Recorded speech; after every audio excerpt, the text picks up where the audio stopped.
plein de matelas. Donc ça veut dire non seulement vous expliquer au niveau technique la gestion des alarmes, etc., mais aussi vous aider à optimiser l'utilisation derrière, c'est-à-dire à savoir mieux positionner le patient, vous aider à la mobilisation, faire quoi quand ça sonne, pas s'affoler, avoir les bons réflexes, par exemple le numéro de téléphone qui est sur la pompe, recueillir les infos quand moi je ne serai pas disponible, donc en dehors des heures de bureau. Voilà. Ça, c'était important de vous le signaler. Pourquoi je suis là? Parce qu'on est dans une période d'essai qui se clôture semaine prochaine, logiquement. Sachant que si le patient a besoin du matelas, il le gardera tant qu'il en a besoin. On s'arrangera avec Mme Bohème. Et donc, ces essais, c'est pour le renouvellement du marché. Il y a un appel d'offres qui a été lancé, donc on a un renouvellement de marché par rapport au support inactif que vous utilisez aujourd'hui, celui qui est dans le box qui est juste en face. Donc, sur ce type de support-là, vous êtes sur un système de turbine, donc avec un air pulsé, comme vous aviez probablement l'habitude, si vous êtes là depuis un petit moment, à savoir d'utiliser le TerraCare qui était chez KCI avant le vert, avec le système de turbine avec le gros bloc moteur. Voilà. Donc là, vous avez un matelas avec une housse en Dartex qui vous est proposée, sachant qu'il y a deux housses différentes qui existent, une housse en Dartex et une en Advantex. La housse d'Artex, elle est extensible dans tous les sens, elle permet un bon enfoncement du patient dans le matelas, mais elle adhère un petit peu plus que l'Advantex. C'est-à-dire que si un jour vous avez un patient qui est difficile à mobiliser, peut-être qu'il sera judicieux de préciser que vous voulez une housse en Advantex. Aujourd'hui, ça sera possible puisque vous ne passez plus les housses en autoclave, comme vous le faisiez avant, et que vous utilisez donc le matelas avec votre drap coton dessus classique. Sachant que je vous ai donné quand même avec chaque matelas deux housses supplémentaires. Donc Simone quelque part doit en avoir deux du premier qu'elle ne m'a pas rendu et deux de celui-là, à moins qu'elle ait rendu à l'ATP que je sois pas au courant. Donc, logiquement vous devriez avoir au minimum deux housses supplémentaires au cas où elle soit tachée, que vous vouliez la changer. C'est un système de zip, donc de fermeture éclair, il suffit de l'équiper pendant que le patient est au bain ou quoi et vous changez votre housse tranquille. Vous la mettez de côté, pareil, vous nous la rendez comme vous rendiez les autres sur le même principe. Donc ce matelas-là, c'est bien un matelas, donc c'est que de l'air. Il est positionné directement sur votre sommier et il est constitué de deux couches différentes d'épaisseur d'air actif. Là, vous avez celle de dessous qui est un système de monobloc et vous avez celle de dessus avec des cellules qui sont complètement indépendantes.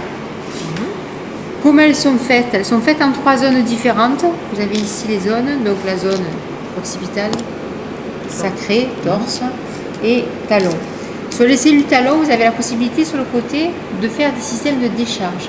Si vous avez un patient à un moment donné qui a une escarre talonnière qui vous cause un problème, vous ouvrez le fermeture éclair et vous mettez en fait le système de robinet ici dans le sens opposé du sens du tuyau.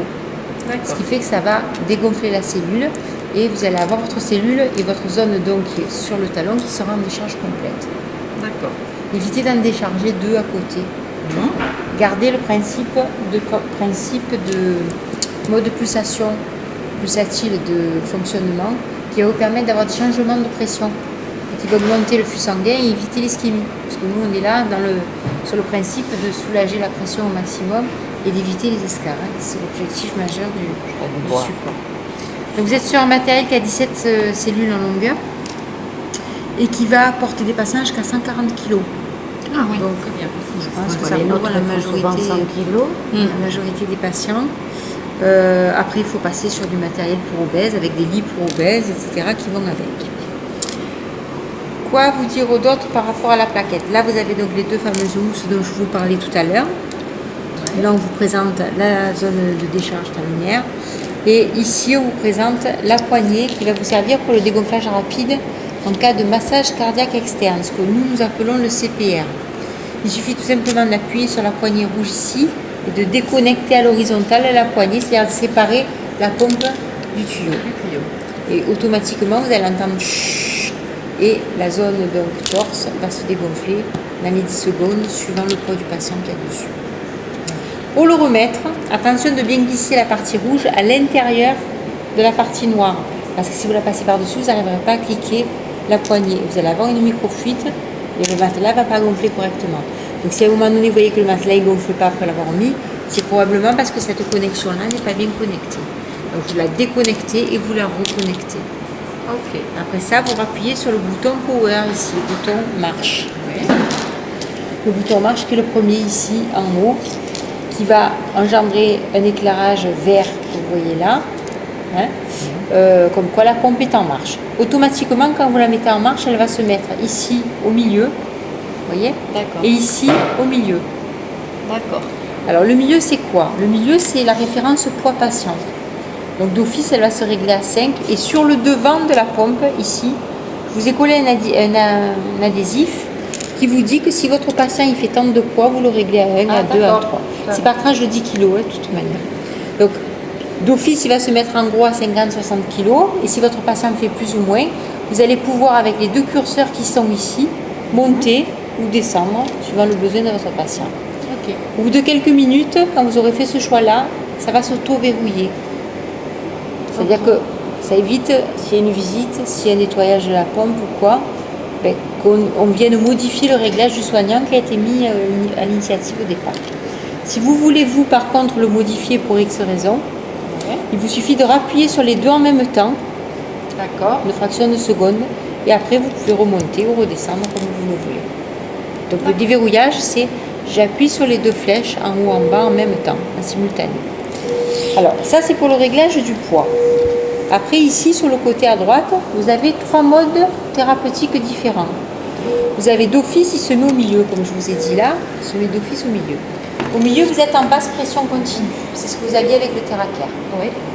Il sait ce qu'il a à faire quand il Si vous avez un patient qui est vraiment à risque, moi, et qui n'a pas de fracture instable, À risque au niveau escarpe. oui, au niveau escarpe, et où il n'y a pas de problème de fracture instable. J'ai bien entendu. Ça, c'est important, c'est pour ça que je le répète. Parce qu'il y a des mauvais élèves qui n'ont pas bien écouté. Non, mais on avait un souci. Alors on n'a pas entendu.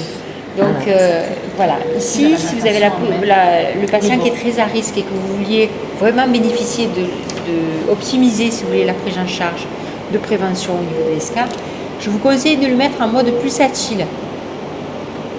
C'est le mode où vous avez le dessin qui fait une descente comme ça et pas un trait droit. Si vous le mettez comme ça, en fait, ça va faire des changements de pression. Le matelas, il va changer. Il va dégonfler, il va regonfler, suivant les zones. Hein, ça va changer les points d'appui, donc augmenter le flux sanguin par le système de pression et de changement de point d'appui. Si vous avez un soin à faire, le soin, il faudra appuyer sur le même bouton qui vous change le mode au troisième mode, c'est-à-dire la pression qui monte.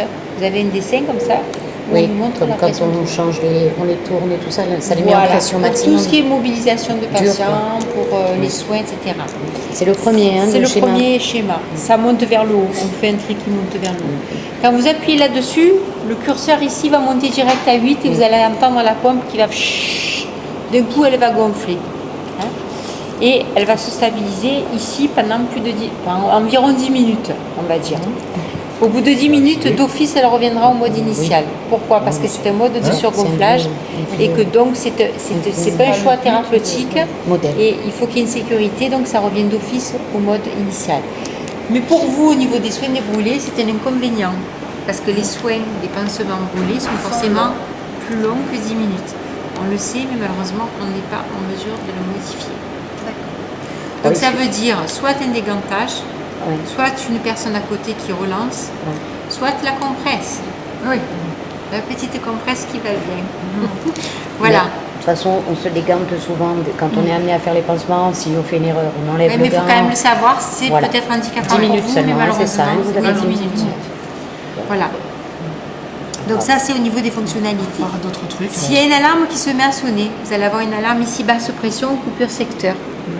Basse pression, ça sera ce qu'on a vu tout à l'heure ici. En général, c'est ça, la fuite, qui n'est pas bien connecté. Ou bien que vous avez perforé une cellule, 3/4 du temps, c'est ça. Hein. Ça peut arriver, parce que nous, on travaille avec les lames, les silets là, les aiguilles beaucoup. Donc, Voilà. Donc, L'alarme, ça sonne où? L'alarme sonnera ici, en visuel et en sonore. ok. Hein.